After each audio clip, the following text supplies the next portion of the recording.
Salut Charles, ça va bien? Ça va bien, toi? Oui, je prends quelques minutes ou quelques secondes pour me présenter. Mon nom, c'est Vas-y. Alexandre Lavoie, je suis directeur du département créatif ici au Collège Barthes. Et aujourd'hui, on fait une capsule sur la technique de production 3D et de synthèse d'images avec les profils. On va discuter avec Charles, prends le temps de te présenter. Oui, ben moi, c'est Charles Bernadet. Je suis coordonnateur ici pour le département de production 3D. Puis je suis enseignant aussi depuis une vingtaine d'années au Collège Barthes.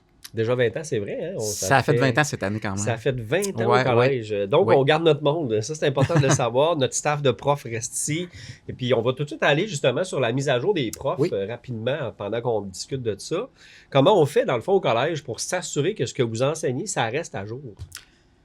Ben écoute, c'est une bonne question. C'est quand même un domaine qui évolue vite. Là. La 3D veut pas, que ce soit des changements de façon de travailler, des changements de logiciel ou quoi que ce soit. Au collège, ben deux choses. Premièrement, la formation à l'interne. C'est sûr que quand il y a des nouveaux outils qu'il faut se former, ben le collège nous donne de la formation. Donc, Ouais. c'est soit de la formation en ligne où on fait venir quelqu'un, soit c'est de la formation quand même assez autonome. Dans le domaine, c'est comme ça que ça fonctionne. Quand tu as des nouvelles techniques où tu vas aller vers une voie que tu n'as jamais explorée, il y a quand même de l'information en ligne qu'on peut trouver, mais ça prend des bonnes fondations, bien sûr. Donc, comme on a de l'expérience quand même dans l'industrie, on est capable on a quand même des bons repères là, pour embarquer dans quelque chose de nouveau. Sinon, la plupart des enseignants travaillent quand même encore beaucoup dans l'industrie, que ce soit par des contrats ou... donc, on est encore présent. Donc, l'évolution, on la sent, on la vit aussi. Donc, ça nous garde quand même assez, je dirais, up-to-date, là, si je peux me permettre. Oui, puis c'est même encouragé. Tu sais, je me rappelle au début, quand on a commencé, on avait un département d'R&D. Puis on essaie toujours d'avoir des nouvelles technologies. Puis on vous encourage ici au collège à garder des contrats à l'extérieur dans votre horaire. C'est vraiment bien vu. Puis tu le vois pour les étudiants aussi, quand ils savent un peu bon, que tu travailles un peu quelque part, tu travailles sur tel projet, bien, ils posent des questions, veut pas. Ouais. Puis très régulièrement, dans les salles de classe, on va faire des parallèles. Écoute, là, on fait quelque chose en contexte d'école, mais on les met souvent en situation de, en production, ça fonctionnerait de telle manière. Puis on fait certains parallèles. Fait que là, ça leur permet d'avoir un petit peu de recul aussi là-dessus. Okay. Ce qu'on parle va être très, très concret parce qu'on le vit chaque semaine. Là. Justement, en parlant des étudiants, là, je parle à un jeune du secondaire 4-5 qui s'intéresse par ce domaine-là, qui se questionne, hey, je fais-tu la technique d'animation 3D? Ouais. Quel genre de profil on chercherait dans ce programme-là? Ben, les profils peuvent être variés, mais genre, en général, tu veux quelqu'un qui est, bon, premièrement, quand même à l'aise avec la technologie, puis on a envie quand même d'explorer, d'essayer des choses, mais ça reste des outils technologiques, donc il faut être à l'aise avec ça, pour avoir envie de jouer là-dedans. Sinon, quelqu'un qui est quand même créatif, et là, créatif, c'est très, très large. Je ne dis pas nécessairement quelqu'un qui est extrêmement artistique. Tu peux être créatif dans vouloir trouver des solutions, vouloir justement explorer, dire, disons, je veux arriver à reproduire quelque chose ou créer tel élément, tel asset. Bien, par quelle voie je passe, un peu comment j'y arrive, bien, c'est cette créativité-là qu'on parle. Donc, on peut être très artistique, on peut l'être un peu moins, puis tout à fait fité comme profil dans un programme comme ça. Puis mettons quelqu'un qui est super artistique puis qui s'inquiète avec la techno, là, il me semble qu'il y a des activités, au début de l'année, on les rencontre de mémoire. Oui, bien c'est sûr que un nouvel élève qui arrive ici, puis nous, nos élèves, on assume que vous n'avez jamais fait. Exact. Donc, on ouvre le logiciel pour la première fois avec vous, on vous montre comment il fonctionne. Quand je parle d'être à l'aise avec la technologie, c'est plus de comprendre peut-être l'utilisation d'un ordinateur, ouvrir un logiciel, d'être à l'aise avec ça. Donc, peut-être ce genre de profil-là. Je pense que c'est moins inquiétant aujourd'hui quand tout le monde a accès quand même à la technologie. Mais nous, c'est ça, les étudiants, ils arrivent, on leur montre quand même l'ordinateur, comment se connecter, où sont les outils qu'on a besoin, comment te loguer pour la première fois sur ton compte, par exemple, où sont situés les logiciels, qu'est-ce qu'on utilise, etc. Mais éventuellement, c'est plus la curiosité de vouloir explorer cette technologie-là qui est importante.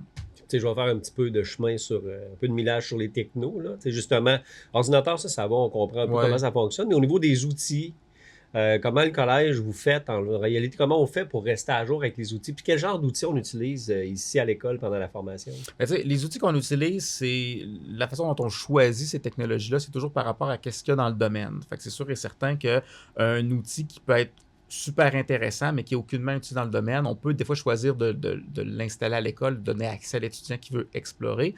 Mais au niveau des cours, qu'est-ce qu'on va enseigner? Ce sont les outils qui sont utilisés dans l'industrie. Donc, c'est comme ça qu'on fait notre choix d'abord.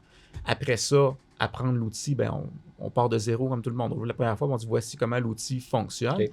Puis là, on n'a jamais eu vraiment comme mentalité au collège d'enseigner des logiciels en se disant que vous devez être bien connaître ce logiciel-là de fond en comble. Ça n'a jamais été l'idée première. L'idée première, c'est de dire on veut former des bons artistes, par exemple 3D.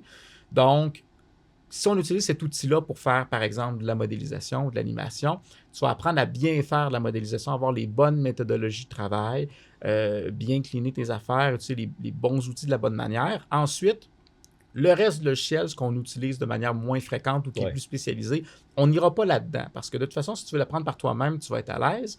Puis ça a aussi l'avantage que si dans quelques années, il y aura un changement de logiciel qui s'impose, c'est arrivé par le passé qu'on a dû le faire, bien, les connaissances que tu viens d'acquérir se transposent dans un autre logiciel. Ça peut être la même chose, tu dis j'ai une opportunité pour un poste quelque part, mais ce n'est pas le même logiciel que j'ai appris. Bien, ce que tu as appris, qui est comment utiliser tes outils, la manière de travailler, comment j'allais dire outputter, mais comment sortir tes éléments à la fin, ça va être la même chose. Ça va être à 99% la même chose. C'est juste que l'interface du logiciel va être différente. La façon de travailler va être la même. Donc, c'est pas un problème. Fait qu'on va beaucoup plus miser sur ces méthodes-là de travail au niveau des compétences que d'être très, très fort dans un logiciel qui peut-être ne sera plus là dans 5 ans ou va être tassé ou que tu réutiliseras peut-être pas. Fait que l'étudiant doit s'adapter. Puis justement, on parlait là, dans la nouvelle mouture du programme, dans le fond, il y a 2 voies de sortie. Il y a une production 3D, donc artiste 3D, puis il y a la partie animation. Es-tu capable d'expliquer un peu la différence entre les 2 voies de sortie? Oui, ben en fait, ce qu'on a fait avec le programme de 3D, parce que ça fait quand même depuis 2007 qu'on enseigne le décan 3D, on a fait une nouvelle mouture récemment avec le nouveau programme qui est sorti, avec 2 voies de sortie de spécialisation. Donc, ce qu'il faut comprendre, c'est que l'objectif à la base du programme, c'est de former des bons artistes 3D qui sont polyvalents, donc qui peuvent travailler dans un paquet de domaines qui impliquent l'utilisation de la 3D. Mais les 2 voies de sortie, qu'est-ce qu'on a fait avec ça? C'est qu'on permet à l'étudiant, à un certain moment de sa formation, qui est environ à la moitié de sa formation, de décider, bon, j'ai vu le pipeline général, je sais créer des modèles, je sais créer des textures, je sais faire des animations, des personnages, des props, des environnements, peu importe, je sais faire toutes ces choses. Parce que tous les élèves doivent avoir une base qui est générale, mais qui est assez avancée, on va dire, pour être un bon artiste 3D qui peut passer d'une compétence à une autre.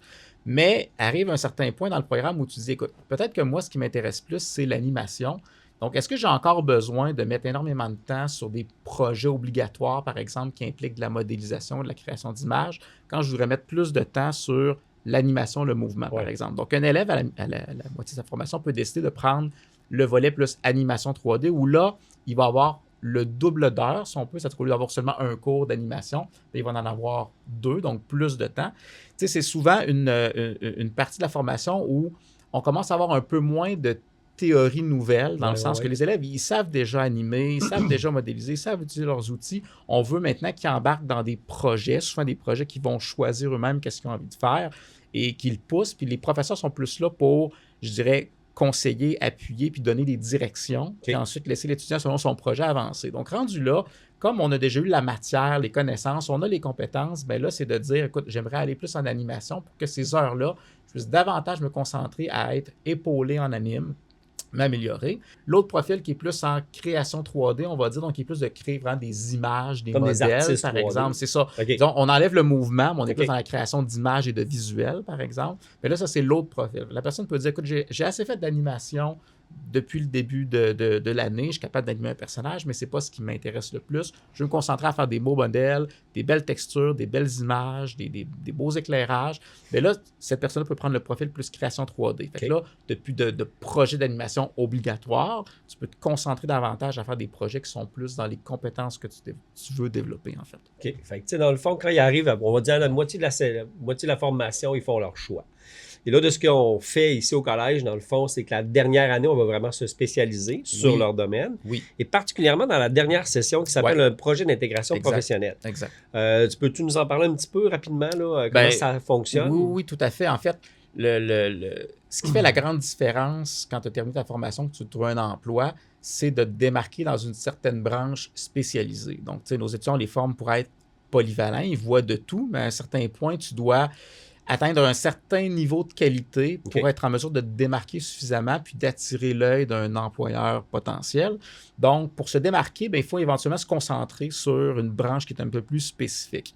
Donc, déjà là, les 2 voies de sortie qu'on parlait vont servir un peu à ça, à se spécialiser un peu plus vers une certaine branche, mais plus spécifiquement, la dernière session, ce qu'on appelle le projet d'intégration. Donc, le projet d'intégration, c'est une session entière qui est dédiée à t'intégrer sur le marché du travail. Donc, la meilleure manière de t'intégrer, c'est d'avoir un portfolio personnel, donc ce qu'on appelle un demo reel aussi, qui va montrer tes aptitudes. Donc, si tu dis, moi, je veux être un créateur de personnages, par exemple, pour l'industrie du jeu vidéo, donc on tombe dans quelque chose d'un peu plus niché, un peu plus spécifique, bien, l'étudiant, pendant une session complète, va se concentrer à créer des personnages pour du jeu vidéo de qualité que l'industrie du jeu veut avoir, par exemple. Donc, c'est une branche, un exemple parmi tant d'autres. Donc, la session est dédiée à ça. Donc, il va y avoir des mentors qui sont ses professeurs, ceux qui sont plus spécialisés aussi, parce que chaque professeur a ses propres forces aussi, ses propres spécialités. Donc, il va pouvoir être mentoré par ses professeurs, va pouvoir avoir aussi de l'aide de l'extérieur si on a besoin, si c'est quelque chose de très, très niché, puis là, les ressources à l'école, on en a moins, sont limitées, exactement. Donc, on va chercher à ce moment-là à l'extérieur, quelqu'un qui peut venir une fois par semaine, passer 2 heures avec la personne, puis dire, montre-moi qu'est-ce que tu as fait, donner des directions pour la semaine prochaine, puis là, l'étudiant a un support à ce moment-là. Donc, ça, je dirais, le projet d'intégration se passe en majorité comme ça, à développer son propre portfolio, qui est finalement l'outil pour aller chercher un emploi. C'est sûr et certain qu'il y a d'autres possibilités. Si un étudiant vient me voir et il dit Charles, j'ai la possibilité de faire un stage dans une entreprise, bien, je vais dire go, c'est sûr, vas-y. On ne l'empêchera pas. Non, on ne l'empêchera pas, certainement pas. Au contraire, on va l'encourager. Il peut le faire. Mais la majorité des étudiants vont bâtir leur portfolio. Parce que de toute façon, pour décrocher un stage, il faut quand même avoir déjà un portfolio. Il y en a qui vont l'avoir très tôt, il y en a qui vont l'avoir même des fois avant la session du projet d'intégration qui est en janvier là, de la dernière année.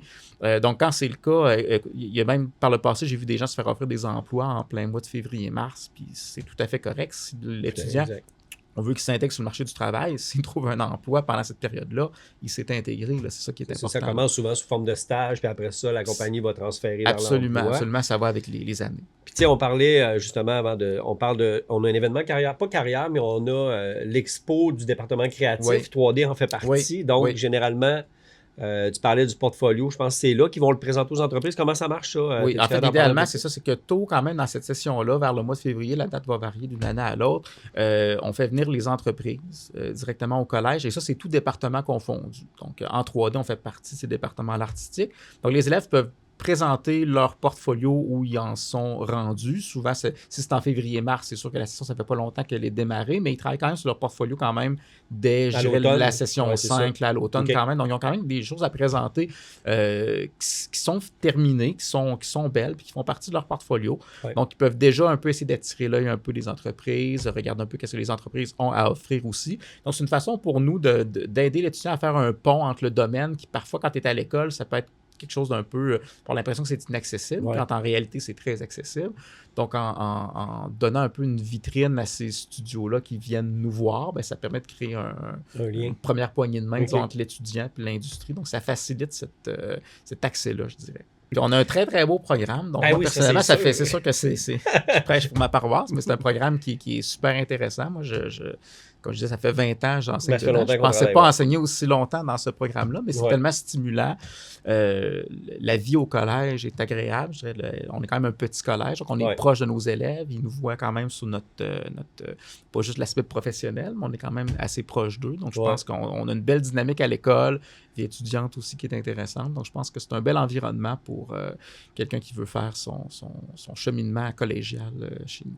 Ben, merci Charles. Ça m'a fait plaisir. Fait que pour ceux qui nous écoutent, merci. Puis n'oubliez pas, il y a des portes ouvertes pendant l'année. En tout temps, vous pouvez faire élève d'un jour. Fait que merci, je vous souhaite une belle fin de journée. Puis venez nous voir en 3D, c'est vraiment trippant.